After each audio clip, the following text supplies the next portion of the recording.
নমস্কার। রম্য গল্পমালার পক্ষ থেকে সকল শ্রোতা বন্ধুদের জানাই স্বাগত।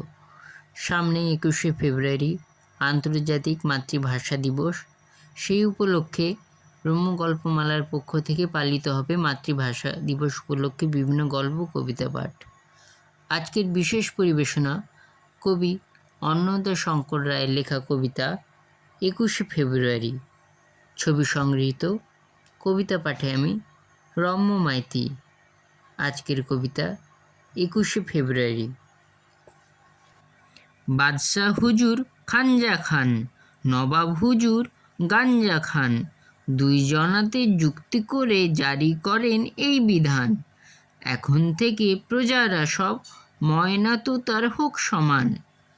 নতুন জবান শিখুক ওরা, ভুলুক ওদের নিজ জবান, মুখের মতো জবাব দিল কয়েকজনা নওজওয়ান।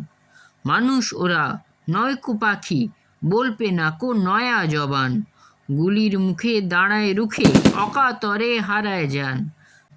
রক্তে রাঙা মাটির পরে ওড়ে ওদের জয় নিশান।